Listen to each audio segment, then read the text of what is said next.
Bismillahirrahmanirrahim. Assalamualaikum warahmatullahi taala wabarakatuh. Alhamdulillah kepada Allah. Kenapa kita perlu menyimpan emas? Soalan ini sering saya ditanya. Kalau tak simpan emas tak boleh ke? Antara sebab-sebab kenapa saya beritahu mereka akan wajibnya menyimpan emas.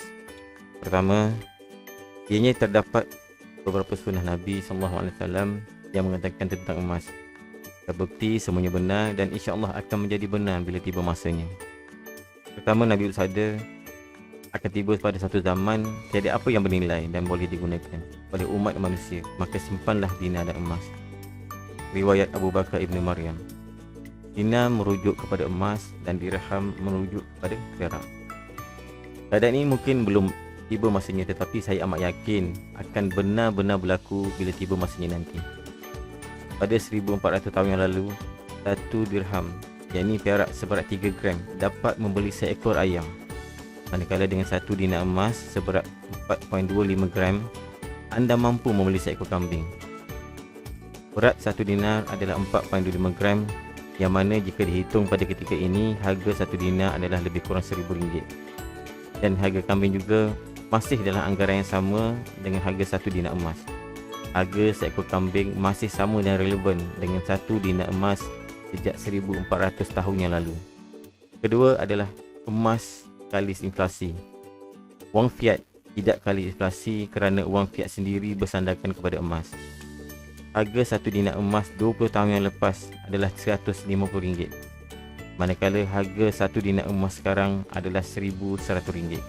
Berat satu dinar emas tetap sama berbanding 20 tahun yang lepas, iaitu 4.25 gram, tetapi harga emas berubah-ubah. Nilai emas tidak berubah, tetapi harga emas yang berubah.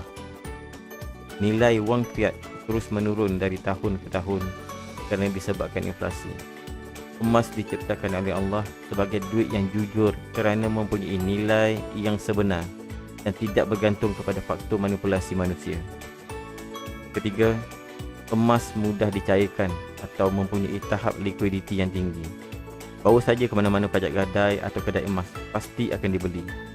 Cuma perlu melalui beberapa proses verifikasi. Kalau emas sudah berada di dalam ekosistem yang bersistematik seperti konten metal, ianya terlalu mudah untuk dicairkan, hanya di hujung jari saja. Keempat, emas ini juga adalah mata wang. Ketika anda membeli emas, anda bukan berbelanja membeli emas, tetapi anda sedang membuat tukaran mata wang daripada wang fiat biasa kepada emas. Sebabkan itu, kita sering dengar ada yang mengatakan jangan simpan wang biasa sama ada di bawah bantal ataupun di dalam bank, tetapi simpanlah emas. Kerana emas juga mata wang dan tidak akan berlaku susut nilai. Kelima, emas tiada risiko jika disimpan kerana nilainya terus naik dari tahun ke tahun. Soalan saya pada anda, agaknya berapa harga kambing pada 20 tahun akan datang? Ini merupakan sejarah harga emas dari tahun 2000 hingga ke 2020. Kita dapat lihat bagaimana harga emas terus naik daripada tahun ke tahun. Pada tahun 2000, harga emas hanya RM35 segram saja. Dan pada tahun 2020, harga emas telah meningkat menjadi RM285 segram. Kenaikan emas selama 20 tahun mencecah 840% dengan purata 40% setahun. Dan pada tahun 2022 ini, harga emas terendah sejak 2020 yang lalu dan merupakan masa yang paling sesuai untuk anda mula menyimpan emas. Harga emas turut meningkat dari tahun ke tahun dan ini merupakan peluang anda untuk memulakan pelaburan emas di kontinent.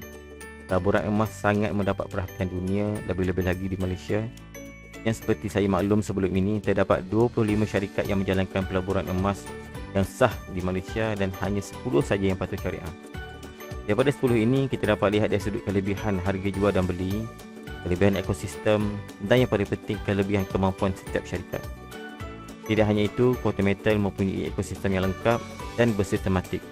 Justru saya akan membuat perbandingan adil dengan syarikat yang lain dari segi kelebihan harga, kelebihan syarikat dan ekosistem.